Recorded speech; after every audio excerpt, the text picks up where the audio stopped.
बच्चों आज हम क्लास 9th के मैथ के chapter number 1 number system it mean संख्या पद्धति के पार्ट नंबर 5 के बारे में स्टडी करेंगे।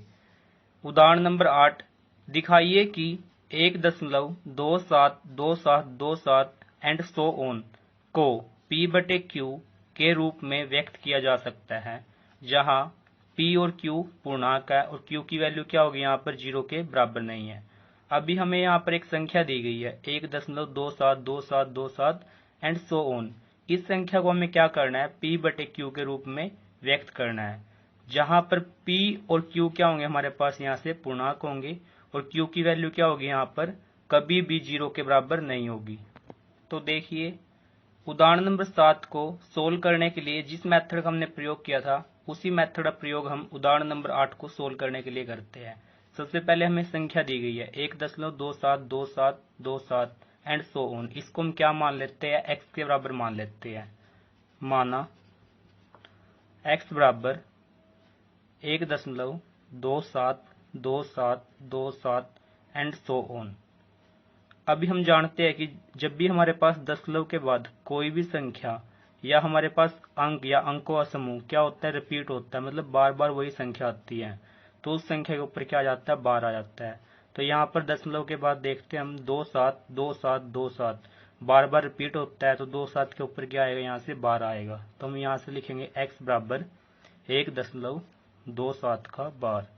इसको हम क्या मान लेंगे, समीकरण नंबर 1 मान लेते हैं। अब यहाँ पर देखिए दशमलव के बाद कितनी संख्या रिपीट होती है, 1 2, यहाँ भी 1 2 1 2। दशमलव के बाद कितने अंक रिपीट होते हैं, यहाँ से 2 अंक रिपीट होते हैं। जब भी दशमलव के बाद 2 अंक रिपीट होते हैं दोनों साइड हम क्या करते हैं, 100 से गुणा करते हैं। यदि दशमलव के बाद 1 अंक रिपीट होता है उसके लिए हम दोनों साइड क्या करेंगे, 10 से गुणा करेंगे। यदि दशमलव के बाद 3 अंक रिपीट होते हैं तो उसके लिए हम क्या करेंगे, दोनों साइड 1000 से गुणा करते हैं।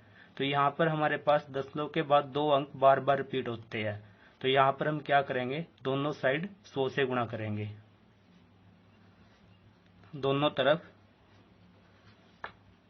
100 से गुणा करने पर तो यहाँ से क्या आएगा, 100x होगा, x की गुणा किससे होगी, 100 से। तो क्या बनेगा, 100x बराबर 1.27 का बार की गुणा किससे होगी, 100 से। तो यहाँ कितना आएगा, 100 गुणा में 1.27 का बार आएगा। तो यहाँ पर हम क्या करेंगे, इसको सिंप्लीफाई करके लिखते हैं यहाँ से। तो यहाँ से कितना आएगा, 100x ऐसे कैसे बराबर 100 भी ऐसे कैसे आएगा, गुणा में 1.27 का बार है, तो यहाँ से क्या आएगा, 272727 एंड सो ऑन आएगा। अब यहाँ से हम क्या करेंगे, दशमलव को हटाते हैं। दशमलव के हटाने के नाम का क्या लगेगा, यहाँ से 1 लगेगा और कितनी जीरो आएगी, जितने हमारे दशमलव के बाद अंक होते हैं 1 2 3 4 5 6 एंड सो ऑन। तो यहाँ से हम क्या करेंगे, 6 जीरो लगा देते हैं, 1 2 3 4 5 6। 2 जीरो से यहाँ क्या होगी, 2 जीरो कैंसिल होगी, तो यहाँ से हमारे पास क्या बचेगा, 100x बराबर यहाँ से कितना आएगा, 1 2 7 2 7 2 7 एंड सो ऑन। डिवाइड में कितना आएगा, यहाँ से 1 आएगा, कितनी जीरो है, 1 2 3 4 4 जीरो है, तो यहाँ से कितना आएगा, 4 जीरो आएगी। अभी हमें क्या लगाना है, यहाँ पर दशमलव लगाना, तो यहाँ से कितना आएगा, 100x बराबर कितनी जीरो है, यहाँ पर 1 2 3 4 जीरो है। तो इकाई के अंक से हम क्या छोड़ देते हैं, यहाँ पर 4 अंक छोड़ देते हैं, उसके बाद क्या लगाएंगे, दशमलव लगाएंगे। तो यहाँ से आएगा 1 2 3 4, तो दशमलव कहाँ आएगा, यहाँ पर आएगा। तो यहाँ से कितना आएगा, 127.27 एंड सो ऑन आएगा। तो यहाँ से हम क्या करेंगे, इसको सोल्व करते हैं। 100x बराबर कितना होगा, यहाँ से 127.27 क्या होता है, बार बार रिपीट होता है, तो 27 का क्या होगा, यहाँ से 12 होगा। तो इसको हम क्या मान लेंगे, यहाँ से समीकरण नंबर 2 मान लेंगे। अब हम यहाँ पर क्या करेंगे, समीकरण नंबर 2 में से समीकरण नंबर 1 क्या करेंगे, माइनस करते हैं। तो यहाँ पर हम क्या करेंगे, समीकरण 2 में से समीकरण 1 घटाने पर, तो हम यहाँ पर क्या करेंगे, समीकरण नंबर 2 में से समीकरण नंबर 1 घटाते हैं। समीकरण नंबर 2 की वैल्यू कितनी है, यहाँ पर लेफ्ट हैंड साइड में 100x है, समीकरण नंबर 1 में क्या है, x है, तो यहाँ से कितना आएगा, 100x माइनस x आएगा बराबर, यहाँ से राइट में कितना है समीकरण नंबर 2 में 127.27 का बार, तो यहाँ से कितना आएगा 127.27 का बार माइनस समीकरण नंबर 1 में क्या है यहाँ से 1.27 का बार, तो यहाँ से कितना आएगा 1.27 का बार आएगा। अब हम इसको सोल्व करते हैं, यहाँ से कितना आएगा 100x माइनस एक्स कितने होंगे यहाँ से 99x होंगे बराबर 127.27 के बार में से 1.27 का बार क्या करते हैं हम यहाँ से माइनस करते हैं, तो यहाँ से क्या करेंगे हम 127.27 का बार है, तो यहाँ से 27 क्या होगा बार बार रिपीट होगा, तो यहाँ से कितना आएगा 27 हम कितनी भी बार लिख सकते हैं एंड सो ऑन। तो यहाँ से क्या करेंगे हम माइनस करते हैं 1.27 का बार, तो यहाँ से कितना आएगा दशमलव की सीध में क्या लगाएंगे दशमलव लगाते हैं, मतलब दशमलव के नीचे दशमलव लगाते हैं, तो 1 कितना आएगा 27 का बार है, तो 27 एंड सो ऑन। तो यहाँ पर हम क्या करेंगे इसको माइनस करते हैं, 7 में 7 की 0, 2 में 2 की 0, 7 में 7 की 0, यहाँ भी 0, यहाँ भी 0, यहाँ भी 0, दशमलव की नीचे क्या लगा दशमलव लगेगा, 7 में से 1 गया कितने आएंगे 6, 2 ऐसे कैसे और यहाँ कितना आएगा 1 आएगा, तो यहाँ से कितना आएगा 126.000 एंड सो ऑन। तो यहाँ से कितना आएगा दशमलव के बाद 0 लगते उसका कोई मतलब नहीं होता है, तो यहाँ से हमारे पास बचेगा 126, तो यहाँ से कितना आएगा हमारे पास 126, तो यहाँ से कितना आएगा हमारे पास 99x बराबर 126 आएगा। 99 किस में है यहाँ पर x की गुणा में है, तो किस में जाएगा यहाँ से बटे में जाएगा, तो यहाँ से कितना आएगा x बराबर 126 बटे में कितना आएगा यहाँ से 99 आएगा, तो यहाँ से कितना होगा इसको हम कैंसिल आउट करते हैं, ये 9 से कटेगा, 9 एकम 9, 9 एकम 9, यहाँ कितना आएगा 9 एकम 9 और कितने बचेंगे यहाँ से 3 बचेंगे, तो 36 बनेगा, 9 चौके कितने होते हैं 36, तो यहाँ से कितना आएगा x की वैल्यू कितनी आएगी 14/11 आएगी, तो यहाँ से हमारे पास x की वैल्यू कितनी आएगी 14/11 आएगी। 14/11 किसके रूप में है यहाँ से p/q के रूप में है, और यहाँ से q की वैल्यू क्या 0 के बराबर नहीं है, तो x की वैल्यू कितनी आएगी 14/11 एक परिमेय संख्या होगी, तो यही आपका क्या होगा यहाँ से आंसर होगा। नेक्स्ट क्वेश्चन आता है उदाहरण नंबर 9, दिखाइए कि 0.2353535 एंड सो ऑन को p/q के रूप में व्यक्त कर सकते हैं, जहां p और q पूर्णांक है और q की वैल्यू क्या होगी यहाँ पर 0 के बराबर नहीं होगी। अभी हमें यहाँ पर एक संख्या दी गई है 0.2353535, तो यहाँ पर इस संख्या को हमें क्या करना है p/q के रूप में व्यक्त करना है, जहाँ पर p और q क्या होंगे यहाँ से पूर्णांक होंगे और q की वैल्यू क्या होगी यहाँ से 0 के बराबर नहीं होगी। तो हम इसको सोल्व करते हैं, जैसा कि हमने उदाहरण नंबर 8 में किया था सेम उसी मेथड से हम क्या करेंगे उदाहरण नंबर 9 को भी सोल्व करेंगे। तो हमें यहाँ पर दी गई संख्या कितनी है 0.23535 है एंड सो ऑन है, इसको हमें क्या करना है p/q के रूप में व्यक्त करना है, तो हम इसको किसके बराबर मान लेते हैं x के बराबर मान लेते हैं, तो यहाँ से माना x बराबर 0.2353535 एंड सो ऑन। अभी हमें यहाँ पर देखना है दशमलव के बाद कितने अंक यहाँ पर रिपीट होते हैं, तो यहाँ से क्या आएगा 0.2353535, तो यहाँ पर 2 अंक रिपीट होते हैं, तो यहाँ पर हम क्या करेंगे इन दोनों अंक के ऊपर क्या लगा देंगे 12 लगा देते हैं, तो यहाँ से कितना आएगा x बराबर 0.2353535 बार बार क्या होंगे ये रिपीट होते जाएंगे, तो यहाँ से कितना आएगा 3 5 का 12 आएगा, इसको हम मान लेते हैं समीकरण नंबर 1 मान लेते हैं। अब हम क्या करेंगे दोनों तरफ गुणा करते हैं, गुणा किससे करेंगे हम यहाँ पर वो डिपेंड करेगी दशमलव के बाद कितने अंक हमारे बार बार रिपीट होते हैं, तो यहाँ पर दशमलव के बाद केवल 2 अंक बार बार रिपीट होते हैं, यदि 2 अंक रिपीट होते हैं तो उसके लिए हम क्या करते हैं दोनों तरफ 100 से गुणा करेंगे, यदि 1 अंक रिपीट होता है तो उसके लिए हम क्या करेंगे 10 से गुणा करेंगे, इस दशमलव के बाद 3 अंक रिपीट होते हैं उसके लिए हम क्या करेंगे 1000 से गुणा करते हैं। तो यहाँ पर हमारे पास दशमलव के बाद 2 अंक रिपीट होते हैं, तो हम यहाँ पर क्या करेंगे दोनों तरफ 100 से गुणा करेंगे, दोनों तरफ 100 से गुणा करने पर, तो यहाँ से कितना आएगा 100x आएगा बराबर 100 गुणा में 0.2 3 5 का 12 आएगा। अब इसको हम क्या करेंगे, सिंप्लीफाई करते हैं। 100x बराबर कितना आएगा, यहाँ से 100 गुणा 0.2, यहाँ से 3 5 का 12, 3 5 हम इसको रिपीट करके लिख सकते हैं, 3 5, यहाँ से कितना आया 3 5 एंड 100 ऑन आएगा। तो यहाँ से कितना होगा हमारे पास, दशमलव को हम हटाते हैं तो क्या लगेगा, यहाँ से 1 लगेगा। जीरो कितनी आएगी, जितने दशमलव के बाद अंक होंगे, 1 2 3 4 5 6 7, तो 1 2 3 4 5 6 7, आगे भी आप कितने भी अंक ले सकते हो यहाँ से। तो यहाँ से कितना आएगा हमारे पास, 2 जीरो से 2 जीरो कैंसिल होगी, तो यहाँ से कितना आएगा, 100x बराबर 2 3 5 3 5 3 5 एंड 100 ऑन। डिवाइड में कितनी जीरो आएगी, यहाँ से 1 2 3 4 5 जीरो और साथ में 1, तो 1 1 2 3 4 5 जीरो आएगी। तो यहाँ से हम इसको सोल्व करते हैं, कितनी जीरो है यहाँ पर, 1 2 3 4 5 जीरो है, तो हम यहाँ पर इकाई के अंक से 5 अंक छोड़ देते हैं, उसके बाद क्या लगाते हैं, दशमलव लगाते हैं, 1 2 3 4 5।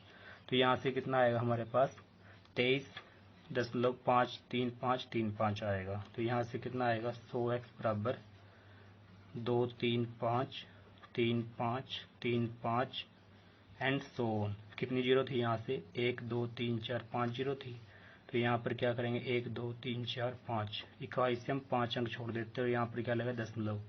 तो यहाँ से कितना आएगा, 23.53535। तो यहाँ से हम क्या करेंगे, 100x बराबर, इसको हम कैसे लिख सकते हैं, यहाँ से 23.5, यहाँ से 3 5 आपका रिपीट होता है, तो यहाँ से क्या आएगा, 3 5 का 12 आएगा। इसको हम क्या मान लेंगे, समीकरण नंबर 2 मान लेंगे। अब हम यहाँ पर क्या करेंगे, समीकरण नंबर 2 में से समीकरण नंबर 1 को घटाते हैं। समीकरण 2 में से समीकरण 1 घटाने पर, तो हमारे पास समीकरण नंबर 2 क्या दिया गया है, लेफ्ट हैंड साइड में 100x, समीकरण नंबर 1 में लेफ्ट हैंड साइड में कितना x है, तो यहाँ से कितना आएगा, 100x माइनस x आएगा, इक्वल राइट में कितना है, 23.535 का बार, तो यहाँ से कितना है, 23.535 का बार माइनस राइट में कितना है, यहाँ से आपका 0.235 का बार, तो यहाँ से कितना आएगा, 0.235 का बार आएगा। तो यहाँ से कितना आएगा हमारे पास, 100x माइनस एक्स कितने होंगे, यहाँ से 99x होंगे। अब हम इसको माइनस करके देखते हैं यहाँ से, तो यहाँ से हमारे पास कितना आएगा, इसको हम क्या करेंगे, 23.535, इसका बार है, तो 3 5 आपका बार बार रिपीट हो सकता है, तो यहाँ से कितना आएगा हमारे पास, 3 5, यहाँ पर कितना हमारे पास, दशमलव के नीचे दशमलव लगाते हैं, इससे पहले क्या है, यहाँ पर 0 है, फिर कितना यहाँ से 2 है, और 3 5 क्या है, यहाँ पर बार बार रिपीट होता है, तो 3 5 3 5 3 5 एंड 100 ऑन। तो यहाँ से कितना आएगा हमारे पास, इसको माइनस करते हैं, 5 में 5 की 0, यहाँ भी 0, यहाँ भी 0, यहाँ भी 0, 5 में 5 की 0, 3 में 3 की 0, 5 में से 2 गए, कितने आएंगे 3, दशमलव के नीचे दशमलव, 3 में 0 गए 3, और यहाँ से 2 ऐसे कैसे, तो यहाँ से कितना आएगा, 23.300, जीरो का तो आपको कोई मतलब नहीं होता, तो यहाँ से कितना आएगा, 23.3 आएगा। तो यहाँ से हमारे पास कितना आएगा, 23.3 आएगा। अभी हम इसको आगे सोल्व करते हैं, तो यहाँ से कितना आएगा, 99x बराबर, दशमलव हटा देते हैं, तो यहाँ से क्या लगेगा हमारे पास, 10 लगेगा, 23, यहाँ से हमने क्या किया, दशमलव को हटा दिया, और यहाँ पर कितना है, 3 है, तो 23.3 था, दशमलव को हटाने का नाम क्या लगेगा, यहाँ से 1 लगेगा, और दशमलव के बाद कितने अंक है, यहाँ पर 1 अंक है, तो 1 जीरो आएगी। तो यहाँ से हमारे पास कितना आएगा, 99x बराबर 233/10 आएगा। 99 किस में है, यहाँ पर गुणा में है, तो किस में जाएगा, बटे में, तो यहाँ से x बराबर कितना आएगा, 233/10 गुणा में 99 आएगा। तो यहाँ पर हम क्या करेंगे, 10 की गुणा 99 से करेंगे, तो कितना आएगा, यहाँ से 990, तो x बराबर कितना आएगा, यहाँ से 233/990 आएगा।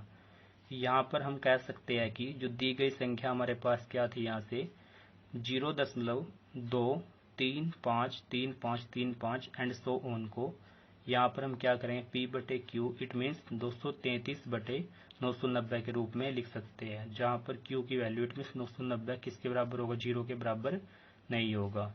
तो यहाँ पर x बराबर कितना आएगा, 233 बटे 990 आएगा। ये आपका क्या होगा, यहाँ से आंसर होगा। नेक्स्ट हम क्या देखते हैं यहाँ से, परिमेय संख्याओं का दशमलव प्रसार।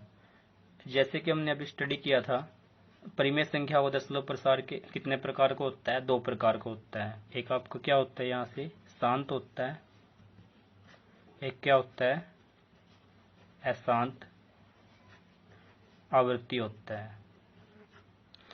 उदाहरण नंबर 5 में और 6 में हमने स्टडी किया था कि परिमेय संख्याओं का दशमलव प्रसार शांत कैसे होता है, और उदाहरण नंबर 7, 8, 9 में हमने स्टडी किया था कि परिमेय संख्याओं का दशमलव प्रसार किस प्रकार का होता है। तो यहाँ पर हमने क्या किया था, जो भी हमें अशांत संख्या दी गई थी, अशांत संख्या कौन सी होती है, जिसके अंदर क्या होता है, r की वैल्यू कभी भी 0 के बराबर नहीं आती है। इट मीन्स शेष की वैल्यू क्या आती है, 0 के बराबर नहीं आती है।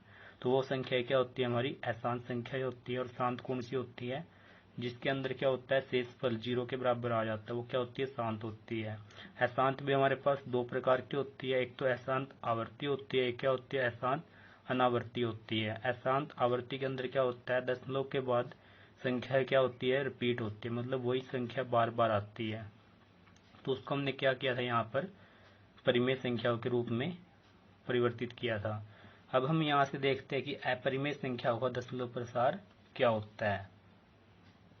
तो यहाँ पर अपरिमेय संख्याओं के दशमलव प्रसार के लिए आप अपनी बुक के में देखिए कि आपको कुछ एग्जाम्पल दिए गए हैं। जैसे यहाँ पर अपरिमेय संख्या क्या होती है, हमारे पास वर्गमूल 2 होती है, वर्गमूल 3 होती है, वर्गमूल 5 होती है, और क्या होती है, यहाँ से पाई होती है। अभी हमें जब हम क्या करेंगे, वर्गमूल 2 की वैल्यू निकालते हैं, ये आप अपनी बुक में देख कर लिख सकते हैं। यहाँ से वर्गमूल 2 की वैल्यू कितनी होती है, 1.4142 135 623 730 950 488 0 1688 724209 एंड सो ऑन। तो इसकी वैल्यू क्या होती है, अनंत पर जाकर भी समाप्त नहीं होती है। तो यहाँ पर पाई की वैल्यू कितनी होती है, इसी प्रकार आप बुक में देख से लिख सकते हो। यहाँ से 3.153 9 2 6 5 3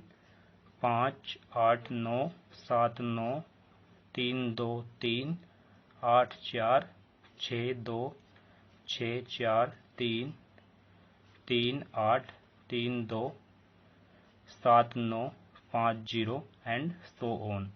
तो यहाँ पर हमने देखा कि वर्गमूल 2 की वैल्यू कितनी आएगी, 1 दशमलव समथिंग आएगी, और पाई की वैल्यू कितनी आएगी, यहाँ से 3 दशमलव समथिंग आएगी। अब यहाँ पर देखिए, दशमलव के बाद कोई भी अंक या अंकों का समूह बार बार रिपीट नहीं होता है, और यहाँ पर लास्ट में डिजिट जाके क्या होती है, खत्म भी नहीं होती है।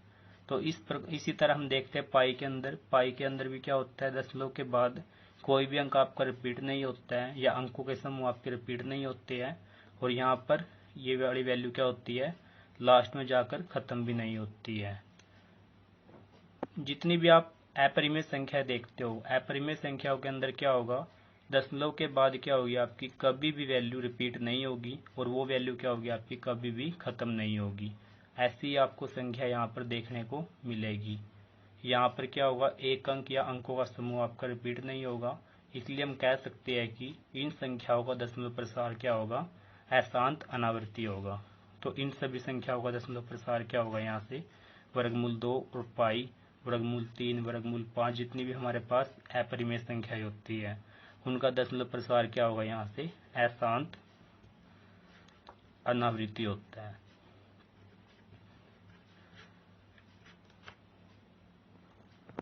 नेक्स्ट क्वेश्चन आता है, उदाहरण नंबर 10, 1/7 और 2/7 के बीच की एक अपरिमेय संख्या ज्ञात कीजिए। अभी आपको यहाँ पर 2 संख्या दी गई है, दोनों संख्या क्या होगी, यहाँ पर परिमेय संख्या होगी। एक आपको दी गई है 1/7, एक क्या दी गई है यहाँ से 2/7। 1/7 और 2/7 दोनों क्या होगी आपकी परिमेय संख्या है। इन दोनों के बीच की आपको क्या निकालनी है, यहाँ पर एक अपरिमेय संख्या ज्ञात करनी है। तो यहाँ पर हम क्या करेंगे, जैसा कि हमने उदाहरण नंबर 5 में डिस्कस किया था, जब हम क्या करते हैं 1 को 7 से डिवाइड करते हैं तो हमारे पास वैल्यू कितनी आती है। यहाँ पर जब हमने क्या किया था 1 को 7 से भाग किया था तो वैल्यू कितनी आई थी 0.1428557। इसका क्या आया था यहाँ से 12 आया था। और हमने क्या किया था वहाँ पर 2 को हम किससे भाग करेंगे 7 से, तो इसकी वैल्यू कितनी आएगी यहाँ से 2/7। किसके बराबर लिख सकते हैं हम इसको, 2 गुणा में 1/7 लिख सकते हैं, क्योंकि हमारे पास 1/7 की वैल्यू गिवन है। तो यहाँ से क्या करेंगे 2 गुणा 1/7 की वैल्यू कितनी है 0.1428557 और इसका क्या होगा यहाँ से 12। इसको हम क्या करें गुणा करते हैं तो यहाँ से कितना आएगा 2 से 14, इसका 4 हासिल 1, 2 पंजे 10 और 1 11 का 1 का हासिल 1, 2 अट्ठे 16 और 1 17 हासिल 1, 2 दूनी 4 और 1 कितना आएगा 5। यहाँ से कितना आएगा 2 चौके 8 आएगा, 2 1 कम 2 आएगा, 2 जीरो कितना होगा 0। तो यहाँ से कितना आएगा 0.285714 का 12 आएगा। तो 2/7 को हम किस प्रकार लिख सकते हैं, यहाँ से 0.285714 का 12 लिख सकते हैं। अब हम यहाँ पर देखते हैं कि हमें यहाँ पर 1/7 और 2/7 दिया गया है। यहाँ पर हमें 1/7 और 2/7 के बीच की एक अपरिमेय संख्या लिखनी है। तो यहाँ से कितना आएगा 1/7 और 2/7 के बीच एक अपरिमेय संख्या। जैसा कि हम जानते हैं किन्हीं भी दो परिमेय संख्याओं के बीच में अपरिमित रूप से अनेक अपरिमेय संख्याएं हो सकती है। यहाँ पर देखिए 0.142857, इससे तो हमें क्या लेनी है यहाँ पर बड़ी संख्या लेनी है। और यहाँ पर हमें 2/7 दिया गया है, 2/7 की वैल्यू कितनी है 0.285714 का 12, इससे हमें क्या लेनी है यहाँ पर छोटी संख्या लेनी है। तो हम यहाँ पर क्या करते हैं 0.142857 से बड़ी संख्या लेते हैं। तो यहाँ से कितना आएगा हमारे पास 0.1, ऐसे कैसे लिखेंगे, यहाँ पर 4 है तो यहाँ पर हम क्या मान लेते हैं यहाँ से 5 मान लेते हैं। तो यहाँ से कितना आएगा 0.142857 था, इससे बड़ी संख्या क्या हो सकती है 0.15165414616841 एंड सो ऑन। यहाँ पर देखिए हमने एक ऐसी अपरिमेय संख्या लिखी है जिसमें दशमलव के बाद यहाँ पर अंक आपके या अंकों का समूह क्या होता है बिल्कुल भी रिपीट नहीं होता है।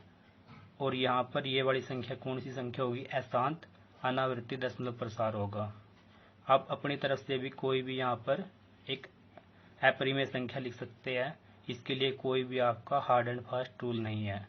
इस प्रकार हम किन्हीं भी दो परिमेय संख्याओं के बीच में अपरिमित रूप से अनेक अपरिमेय संख्याएं लिख सकते हैं। यदि आपको वीडियो पसंद आई है तो इसको लाइक, ज़्यादा से ज़्यादा शेयर और सब्सक्राइब करें।